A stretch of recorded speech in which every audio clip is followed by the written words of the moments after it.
I am doing my reading practice from the book Effective Public Speaking by Dale Carnegie.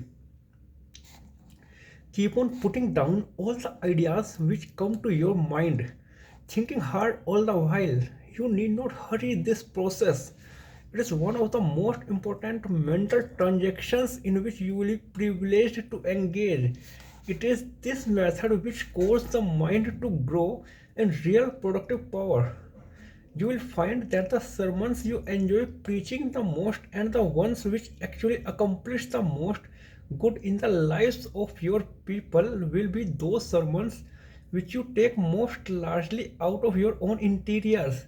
They are bone of your bone, flesh of your flesh, the children of your own mental labor, the output of your own creative energy. The sermons which are garbled and compiled will always have a kind of second hand want over flavor over above them. The sermons which live and move and enter into the temple, walking and hearts of men, walking and leaping and praising God. The sermons which enter into the hearts of men, causing them to mount up with wings like eagles, and to walk in a way of duty and not faint. These real sermons are the ones which are actually born from the vital energies of the man who utters them. How Lincoln prepared his speeches. How did Lincoln prepare his speeches? Fortunately, we know the facts, and as you read here of his method, you will observe that Dean Brown in his lecture commended several of the procedures that the Lincoln had employed three-quarters of a century previously. One of Lincoln's most famous addresses was that in which he declared his prophetic vision. A house divided against itself cannot stand. I believe this government cannot endure permanently half slave and half free. This speech was thought out as he went about his usual work, as he ate his meals, as he walked the street, as he sat in his barn milking his cow, as he made his daily trip to the butcher shop and grocery, an old grey shawl over his shoulders, his market basket over his arm, his little son at his side, chattering and questioning, growing peeved, and jerking at the long bony fingers in a vain effort to make his father talk to him. But Lincoln stopped on, absorbed in his own reflections, thinking of his speech, apparently unconscious of the boy's existence.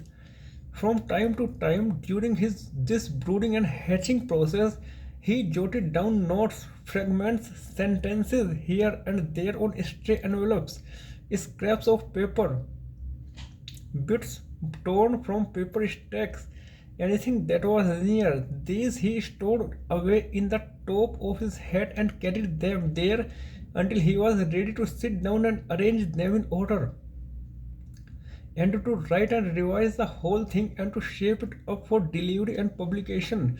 In the joint debates of 1858, Senator Douglas delivered the same speech wherever he went, but Lincoln kept studying and contemplating and reflecting until he found it easier, he said, to make a new speech each day than to repeat an old one.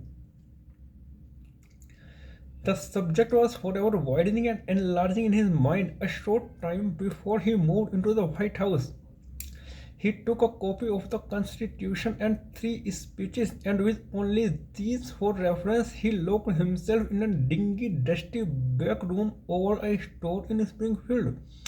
And there, away from all intrusion and interruption, he wrote out his inaugural address. How did Lincoln prepare his Gettysburg address? Unfortunately, false reports have been circulated about it. The true story, however, is fascinating. Let us have it.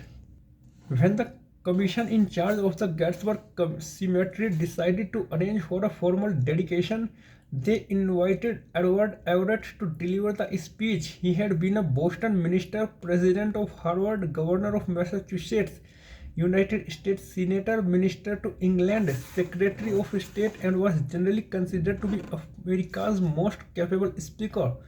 The date first set for the dedication ceremonies was October 23, 1863, Mr. Everett very wisely declared that it would be impossible for him to prepare adequately on such short notice, so the dedication was postponed until November 19, nearly a month to give him time to prepare. The last 3 days of that period he spent in Gettysburg going over the battlefield, familiarizing himself with all that had taken place there. That period of brooding and thinking was most excellent preparation. It made the battle real to him. Thank you. That's it for the day.